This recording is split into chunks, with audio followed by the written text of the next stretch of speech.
Welcome to the IME Community Podcast, where self-love is your superpower to achieve your weight and life goals and make your mark in the world. Your host is Dr. Karla, activist, MD.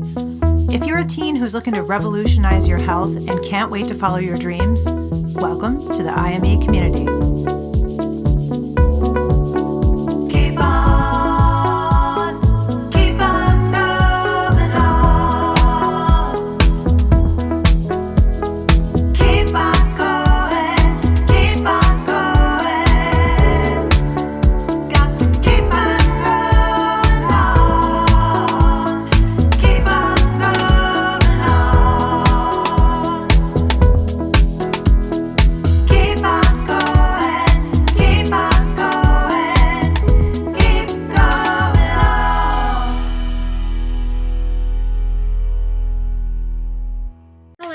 This is Dr. Karla. Welcome to the Ask Dr. Karla IME Community Podcast. I'm excited you're here.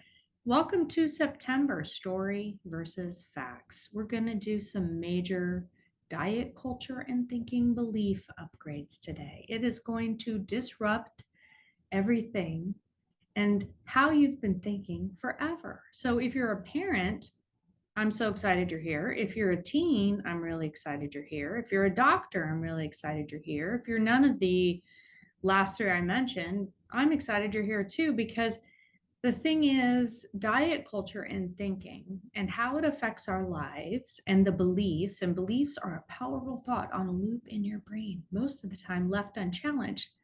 They're optional. Remember, thoughts are like a rainbow. Here's my thought rainbow, okay? They just come and they go. They're a sentence in your mind. They're a cloud going by, and you are the quiet confidence of the blue sky.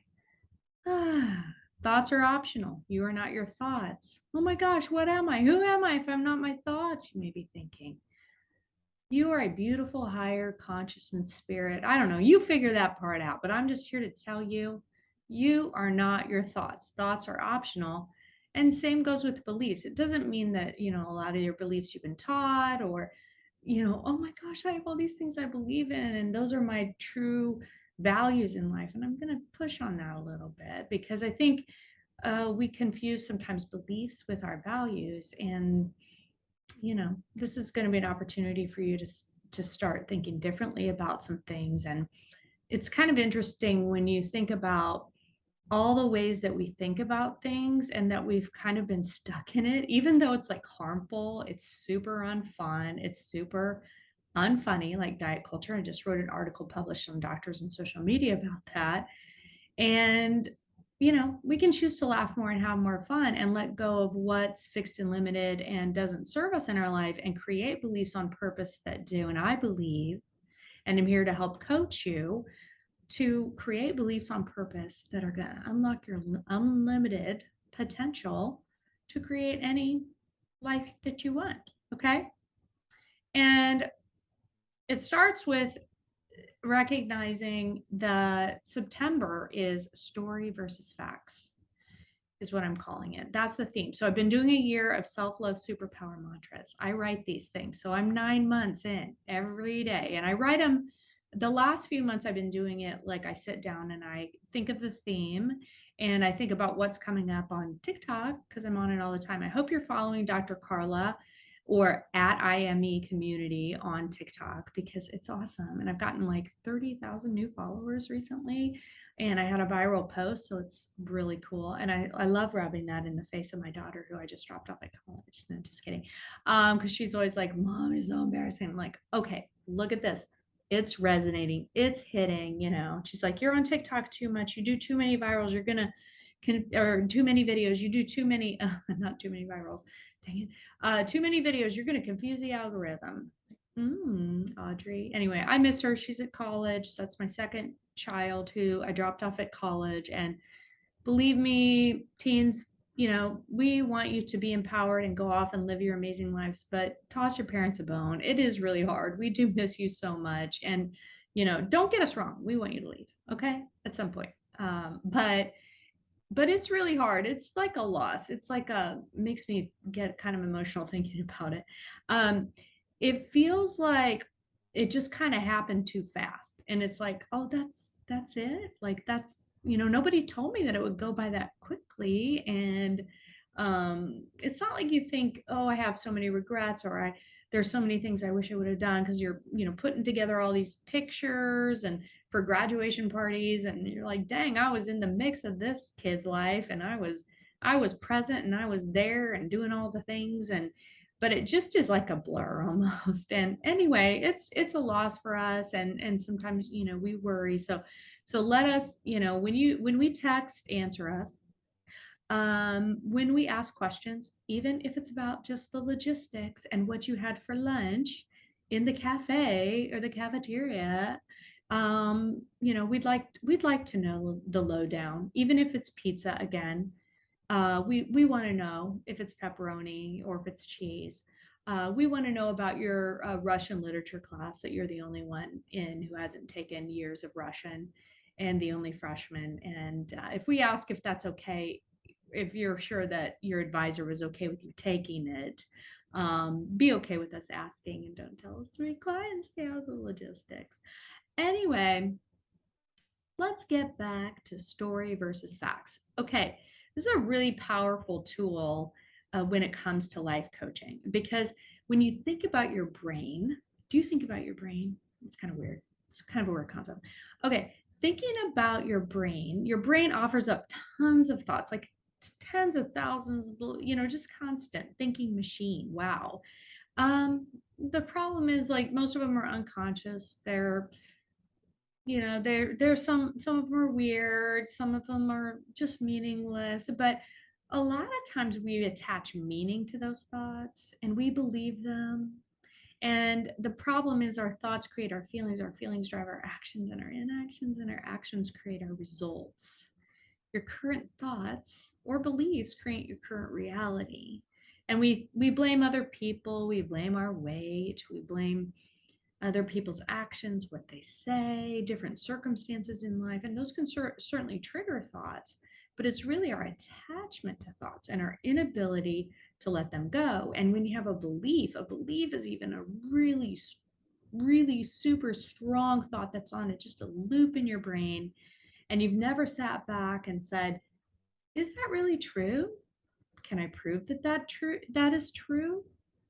Can I look and reflect and think, how does that affect me? How do I react when I step back and sit back and kind of take a curious look at how staying attached to that belief or that thought is affecting me? How do I react?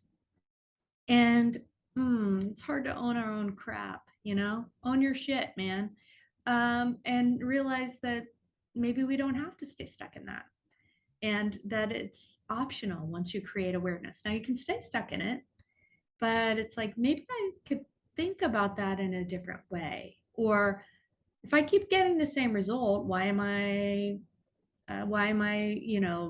staying attached to this? It's like, why do you keep hitting yourself, keep hitting yourself, keep hitting yourself, keep hitting yourself, when you have, this really amazing fun party to have over there, and you're like, no, I'm going to stay home and keep hitting myself, keep hitting myself, keep hitting myself. And life is over here in this fun party, and you're like, no, I'm going to stay at home and scroll on my phone, keep hitting myself, keep hitting myself.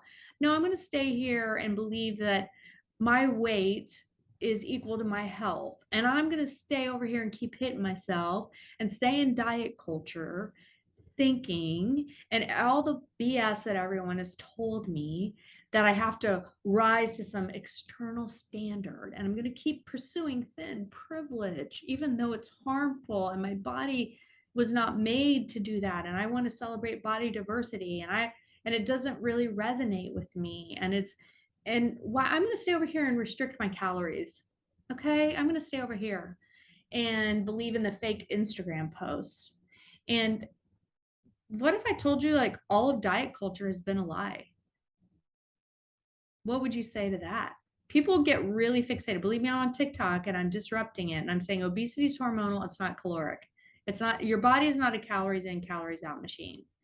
Your weight is not just simply the number of calories you eat minus what you burn off with exercise.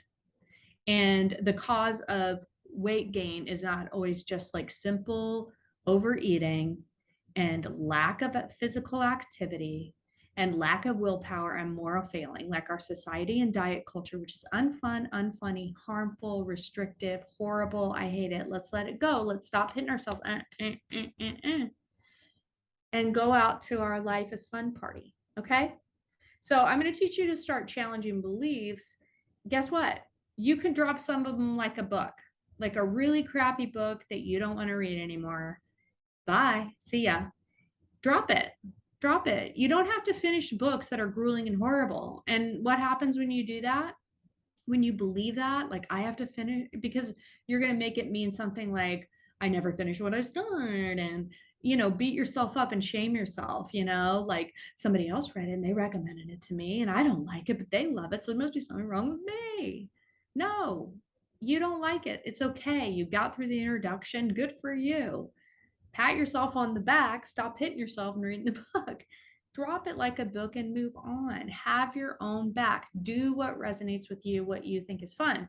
Diet culture is unfun, it's unfunny, it is harmful. Anytime we restrict calories, we're going to end up binging, okay? And so there's physiology. Oh my gosh, I should know how to say that word. I've been a doctor a long time. There's physiology behind it. There's brain science. I'm so interested in it. And everything I coach you on, talk to you about, I've been through. I'm on TikTok talking about it all the time. I'm seeing what's kind of like hitting and resonating, and this stuff's working really well. Okay. All right. So let's challenge beliefs. Let's really challenge them. Your thoughts have a lot of power. Okay. Because when you stay attached to them, like paint on a wall, and you don't challenge them or have awareness of even the thoughts that are coming up. So you may think, I coach a lot of parents on this, and so they think that, like, I coached parents recently, and their mom is bringing all of her diet culture and harms and her beliefs about her body and her past self into literally every single minute interaction with her kid. And it's causing harm, it's causing a rift in their relationship. It's certainly not helping her daughter create healthy habits, because this is the parents are like, we want her to create healthy habits and we want her to have self-confidence. Well, guess what? Let's rip the band-aid off of that, because underneath that is more than that. It's like, of course, we all want that for our kids and we want to be a part of that. But we live in a superficial society. So even if you're a parent who isn't stuck in diet culture, who maybe hasn't had any past diet trauma, which good luck if you're a Gen X parent, we still have to deconstruct diet culture and thinking in our lives. And we have a lot of beliefs and things that come into every single interaction with our teens. And we get in their lane and we get into fix and solve and we get into overfunction, or maybe you get into underfunction if you're a parent. And your underfunction could look something like you just kind of like let it go and you don't say anything, even if you're worried that your teen may have a binge eating disorder, or that they went to the doctor and the doctor said something about BMI that you're worried maybe triggered some harmful thoughts, and then your teen is maybe restricting food or is like not eating breakfast and skipping meals and you're worried about that. Or I'm telling you, this pursuit of thin privilege and diet culture is so toxic. It is so internalized, and so many of us parents have been through so much trauma that we operate from diet culture and thinking fear, because the thought and the belief is like, they are going to be missing out. They are not going to be fitting in. They are going to be less successful. They won't be happy. They won't have thin privilege. So what do the parents want for the teen? They want social capital. Same thing with like when you want your teen, maybe you have good intentions, but it's just the reality is that that's what you're seeking for your teen, is the social capital, like friends, success, that kind of like, Instagram-y perfection that I can't stand. I don't like Instagram. Kardashianism, and so whether we like it or not, that's there. So I'm giving parents a lot of like tough love, self-love, superpower stuff. But all of it's based on diet culture thinking and the beliefs that their child, their teen is going to be limited. Now, again, if you're a parent who's like, no, I'm like seriously concerned about my teen's health, Awesome. The way to address creating healthy habits in your teen is definitely by joining with me and working with me because IMA Community is the only thing out there right now that has this approach, this self-love superpower approach, that where I coach with compassion, but I'm also addressing metabolic health and insulin resistance. And so if you believe as a parent or that your teen's weight, their health is all related to calories in minus calories out, you with good intention are going to push them to get, like, I want you to exercise this amount of time. I want you to, you're going to get into compliance. You're going to get into their eating lane. When you get into your teens lane when they're eating, a lot of parents do this. A lot of the teens I've coached have told me their parents do this. And it causes a lot of harm because what happens is it creates shame for being hungry. And so what I want you to do is flip that up if you're a parent and just start um, to normalize eating in front of other people. So having family meals. If you see your teen going to the cabinet and you're worried, oh my gosh, they're going to binge, or they already ate dinner and they're going to the cabinet again, do not shame them. Say, hey, are you hungry? What sounds good? I mean, literally. And so normalize eating in front of other people. Ask, what are you hungry for? What sounds good? And don't judge and shame your teen when they're eating. Even if you have really good intentions and parents will say, well, I thought I was educating. It's like, let's create some awareness around where that's coming from, and it isn't coming from a place of educating. It's coming from a place of fear. It's coming from a place of like having some judgment and shame and some diet culture beliefs that then you're putting off into your teen. Okay. And then the thing with like movement or limiting screen time, believe me, I made all these mistakes as a parent on the daily still. Okay. But I've worked really, really hard on it. And life is hard. The work is hard for our teens, but it's so worth it as a parent. And it does make it better. Okay. It does make it better. And it's worth the practicing it with daily intentional habits practice. Okay. So the other thing is like, if you get in their lane about, okay, limit screen time and, which of course we want to have routine and structure and stuff like that, or you need to exercise this much. Then we have like a more compliance based approach where we're just telling, when we tell somebody what to do, especially a teen, come on, nobody likes this. When we tell somebody what to do, then what happens is you get automatic negative emotion activation. So it's like, just think about it. Ooh, I hate it when people tell me what to do. I'm going to do the opposite. Like I'm going to kind of rebel, but I have that kind of in me. So maybe you don't, maybe you're nicer than me. I'm good at challenging beliefs. I'm good at speaking up. I love it. Like that's one of my favorite things. But, I recognize that other people maybe have more, negotiating skills than me, but I don't like that when people tell me what to do. Teens hate it. My teens hate it. It doesn't work usually. I mean, sometimes it does, of course, like, let's go to school. Come on. You're like, eh. But if you're just going in, like if my son's on the screens like all morning, it's a Saturday today. He's been on screens a lot today. And then I'm cooking and doing stuff in the kitchen and I'm just like, these dishes are out. I start getting ticked at him for being on screens, and I'm thinking, then my brain's going down the rabbit hole and making it mean something. And then I'm like, Karla, I'm judging and shaming myself. I know those thoughts are coming up for me because I've done enough of this work, that's the pattern of thoughts that come up. You're never going to set limits with his screen time. You're too passive. You're ineffective. He's going to not be successful because he's on screens all the time. You can't set any limits. Anyway, and then of course with the work I do, it's like you get these thoughts like, I mean, anybody who's a pediatrician even, but especially me, I'm coaching teens, coaching parents, you're like, I have to get this right and be perfect, but that doesn't exist and it's okay. So a place of like self-compassion, and then like, hey, Andrew, do you want to come down and let's get some lunch going, and let's, I'll help you make it. And here's the plan. Here's what I was thinking we could do this afternoon, practice driving. My husband is out there practicing driving with him, and just brightens me so much. But I had good intention. I was going to do that. I thought we could practice driving, and I need to run this errand. So do you want to go with me? And then it just kind of like disrupted it. And I didn't have to go down the rabbit hole of like even addressing the screen time then. Cause I'm just like, the judging and shaming when we do that as a parent to ourselves, and those thoughts are going to come up, but those are going to be pushed off because those are so uncomfortable. There's going to be resistance toward those, and those are going to be pushed off onto our teens.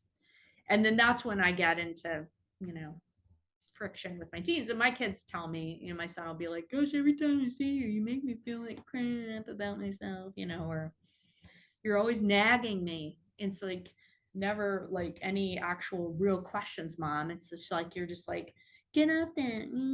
So anyway, that's a little bit too much out of my life. But so think about that, just think about like your interactions with your teens and where it comes from, some of the thoughts or the beliefs that maybe keep you stuck in those patterns with your teen. And what we do is we try to change the teen and think that, oh, if he was off screens, then I wouldn't have to feel this way about myself as a parent. So then we really get into like doubling down on trying to change our teens' behavior when it's all actually coming from our thoughts. Okay. Because there's always going to be something, right? I mean, if he's not on screens, there's going to be something else that's going to come up in my mind about myself as a parent. Okay, so your thoughts have power. Your current thinking creates your current reality. Your now thinking creates your now result. Powerful. Okay, so your brain's a story making machine. I talked about this. Like it just has tons of, obviously mine just goes. But your brain has tens and thousands of thoughts and it's just making stuff up. So, most of what goes on in your brain is just unconscious, right? Coming up on the daily, and it's just stories. It's just stories. And like I said, thoughts are the rainbow that comes and goes, a sentence in your mind, a cloud going by, and you're the quiet confidence of the blue sky. That's you. That's the real you. And we all see other people, their actions, the entirety of our world and our reality through a lens of our thoughts. Okay? And most of the time we are attached to thoughts, or we believe thoughts to be true, or we make meaning out of thoughts that just come up in our brain without challenging or questioning them. Okay? Maybe you spend time, especially if you're a parent, teens have an excuse on this one, protecting your ego. Doctors are really bad at this. Maybe you spend time protecting your ego and take action to protect your brain's story or what you believe to be true and prove that you're right. I know that this is true. I know this is true. But, I don't know anything about that.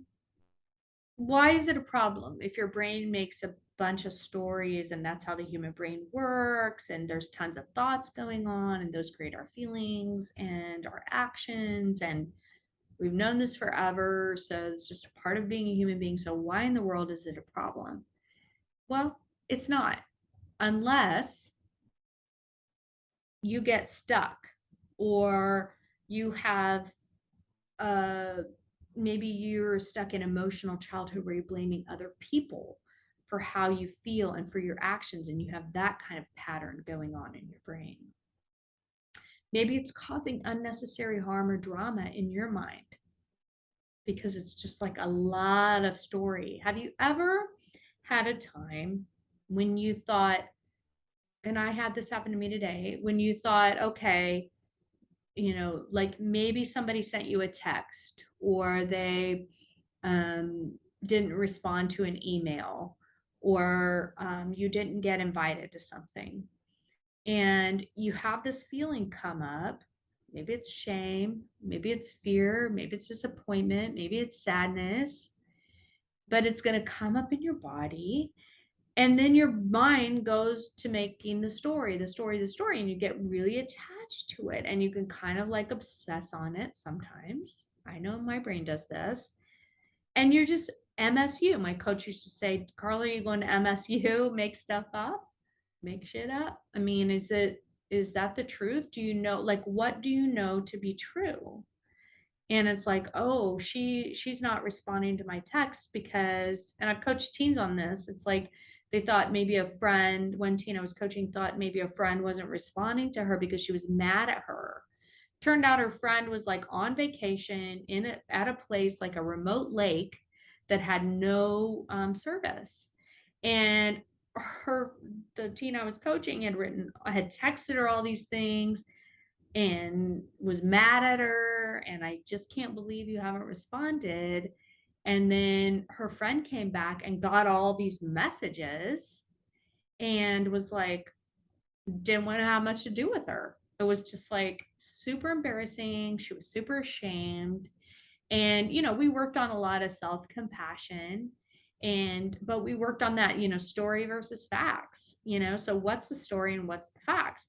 One thing you can do is you can write a thought download or a brain dump.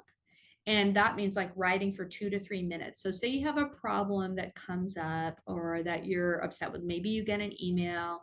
Maybe you had a situation at school. If you're a parent, maybe you had a situation at work. Maybe it's something with your mom or dad. Maybe if you're the parent, it's something with your kids, something you're worried about, or you're stuck, or you're just like wanting to kind of write about your day. So start writing about like a situation. And if you write about a paragraph or you write for like 2 to 3 minutes, then take a highlighter out or take the pen or pencil you're writing with and circle what you know are the proven facts, or underline them or highlight them.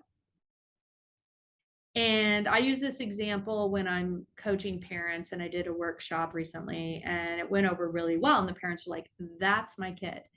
And it was the story, the narrative that the teen says, like when they're tardy to school. So the parent just gets these calls that their teen again has been tardy to school, and it keeps happening, and the parents getting really frustrated, and they're just like, you can just get up earlier. And they're giving them all these, there's the parents getting in the action line and saying, do this, do this, do this. And then nothing ever changes. And the teen story is, I got to school at 8:05. My alarm went off a billion times and my mom yelled up at me. She's so annoying. She told me to shut the snooze off. I would have shut the snooze off if my mom hadn't yelled at me. I bet I would have gotten up. She's so annoying. I wish she wouldn't do that. I got in my crap car, and there were so many people and idiots around the school who had no idea how to drive, and I couldn't find a parking spot because of them. And I wouldn't ever be late if they knew how to actually drive. I bet none of them have taken driver's ed like my parents forced me to, which I hated. So I found a parking spot. If it's illegal, I don't really care. And if I get a ticket, I'm just going to tell my mom that, she shouldn't have woken me up, yelled up at me at this, nagged at me to get up. And if she wouldn't do that, I could have gotten up on time. I couldn't have got there. And it's the fault of the kids who can't drive. And I have such a crap car, I don't even care if it gets hit. And then you go into class and it's 8:05 and you got that drama going on in your brain. So what's the facts out of that story that their brain's telling them? And every day it's the same thing. It's the same story that they keep believing and staying attached to. And it's, got to school at 8:05. I have a car. My mom told me to turn the snooze off. That's kind of it. Like, it's just literally like maybe one sentence out of that story is, also I took driver's ed, that was another thing. So, otherwise it's all made up. And so somebody else might have a different frame of mind. It's just your mind and the story that you're making up and staying attached to. And we're not going to be a factual machine. I mean, come on. I mean, we have stress, we have anxiety, we have fears of being late. It's embarrassing. Or maybe you don't care. That's the other thing that may reinforce it. But there's a lot going on there. So anyway, that's a helpful exercise for you to do. Most of the time, thoughts come up as a feeling, like a vibration in your body, like we talked about. So when it comes to diet thinking and beliefs, and also with parenting, most of the time, maybe what comes up in a sticky situation is disappointment, shame, or fear that'll come up, like is that vibration in your body. Like shame for me comes up as this like, ooh, nauseating twinge, it's super uncomfortable, I can't stand it. So the more attachment to your thoughts or beliefs, the more powerful your pathway in your brain, the thinking leading to feeling, leading to doing or action, like a circuit, becomes in your brain. By the way, I'm writing a book to help Gen X parents deconstruct 80s harmful and unfun diet culture so you can help your teen create healthy habits sticks for life. And I'll share more about how important the work is to do for yourself and in your home in my book, so get ready for that. The reality for parents is that if you don't do the work for your teen to deconstruct diet culture and see what kind of diet thinking culture and beliefs are coming up for you in your life and how it manifests in your life, you're going to perpetuate it in your home. And I've seen that. That's why I'm coaching parents now too. Okay. You're going to perpetuate the diet thinking cycle in your home. And you're going to make those circuits, those think, feel, do reality circuits, much more powerful in your teen's brain. And they're going to stay stuck in it. And it's not going to be helpful for them in life. So, but when you're aware that you're not your thoughts are optional, same with beliefs, you can start letting go of what doesn't serve you and create beliefs on purpose that do serve you. It's called a belief upgrade, and it's an epically powerful life coaching tool. Let's start with some of the common diet thinking beliefs I've heard and thought about myself. And you may be following along, like I said, with my self-love superpower mantras that are for the month. And September is a month to challenge our beliefs and create belief upgrades. Once you become aware of the beliefs or thoughts creating your feelings, you're there. Just pause. You can then shift to create a belief upgrade or a thoughts to think list. And I'm going to help you do that. Okay? And what that means is I'm going to share with you my 30 current diet thinking beliefs that I've heard or thought about myself.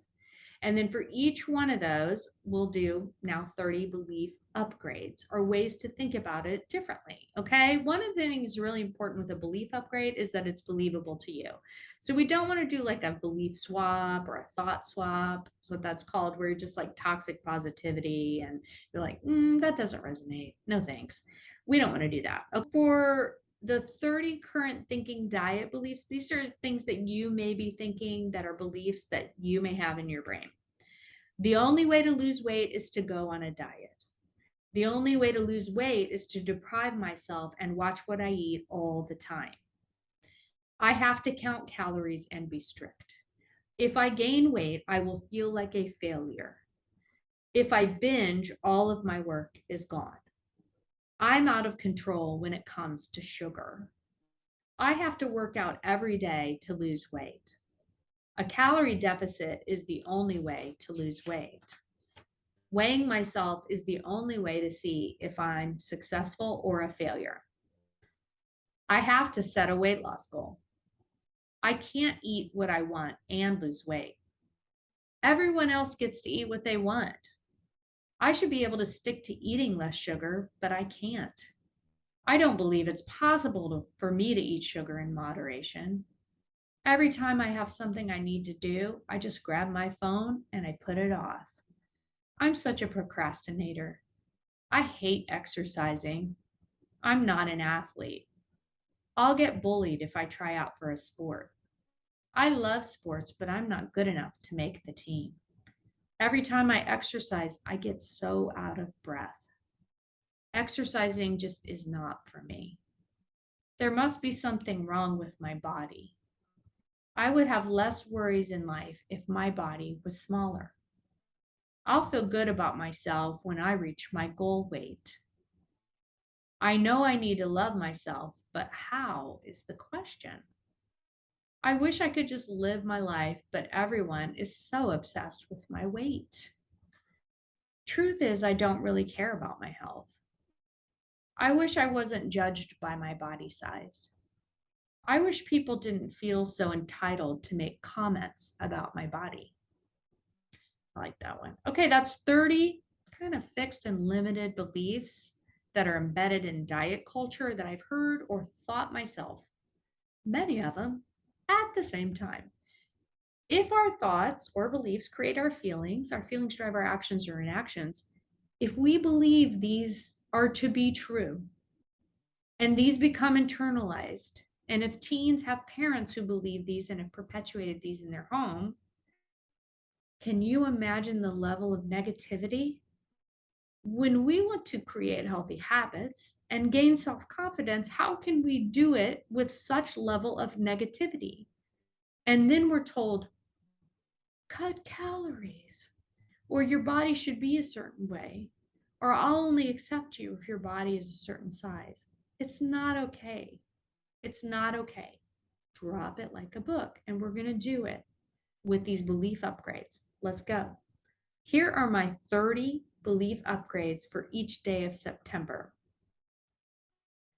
I'm curious to discover a non-diet approach to reach my health goals. Deprivation never works long-term, is harmful, and leads to binging. I always get to choose how to measure my success. I never make gaining weight mean anything is going wrong. When I binge eat, I use my self-compassion mantras to disrupt the binge restriction cycle. My over desire for sugary foods is a habit pathway in my brain. My body was created to move.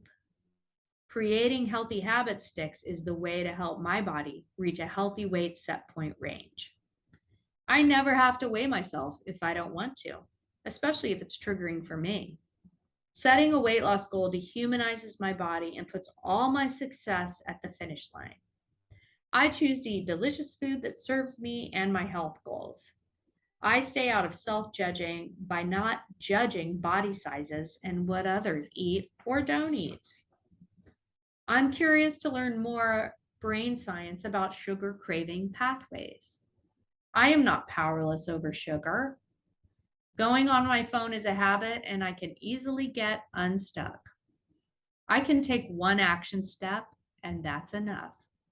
I get to try new ways to be active and move my body. I am an active person. My past experience trying out for new things doesn't have to be in the way of my future self. I try out for the team with every intention of making it. When I'm out of breath exercising, I can take a break. I trust I will discover fun ways to be active. My body is working. Shaming my body never works. Wishing my body was smaller creates unnecessary drama in my brain. I fully love and accept myself now. Self-love is my daily intentional habit practice. I'm choosing to live my magical life. I get to create my own definition of health that works for me. I connect with people who value body diversity. I let people know my body is my business. Woo! So I want you to write down the ones that work for you. If you're on my email list, you'll get my email, and you can write them down on a Post-it note, check them off, go on my blog, and you can, print that off, download that. Please share that with everybody. This is such powerful work. When you learn this tool, this is like a self-coaching tool. This is a life coaching tool that helps not just with diet culture, weight, health. It helps with everything, with every problem, with relationships, with school, with dreams, wanting to be creative, everything in life. It just helps with everything to be able to do these belief upgrades, and it takes a lot of practice and a lot of work. So for October, I'm talking about obesity is hormonal. It's not caloric. Okay, so we're going to be challenging more beliefs. I'm going to get more into reversing and helping you all with reversing insulin resistance, talking about PCOS, talking about metabolic health reset, and get ready for, I have parent coaching workshop coming up on September 13th. So go to my website, register for that. It's awesome. You get 90 minutes of Zoom coaching with me. We really cut the cringe so parents can help their teens have healthy conversations with your teens about health and weight and sticky subjects like body images. You can help your teen with belief upgrades. It starts with you parents. That's the pre-work. And then we get into doing the work is my course called Health Yourself, which is basically a metabolic health reset for parents and teens. Yes, I'm coaching both parents and teens. I'm sure you all have goals. Within 3 months, you're going to have literally a 90-day healthy habits stick. And you're going to learn so many amazing tools and get my life coaching and support and access to me, who's, I'm here for you. I'm here for you all. Please share it. And, this is powerful work. Okay. And share IME community with everybody. All right. Thank you. Thank you for tuning in to the IME Community Podcast, where self-love is your superpower. The content of this podcast represents the opinions of Dr. Karla Lester and is not intended as, and shall not be understood as, a substitute for professional medical advice, diagnosis, or treatment. The opinions shared reflect the host and guest and do not represent an organization or medical group. Always seek the advice of your physician or therapist if you have concerns about your health. And please, like and subscribe to the IME Community Podcast. Share IME with your friends and go to imecommunity.com to join the member community. Don't forget to follow IME on social.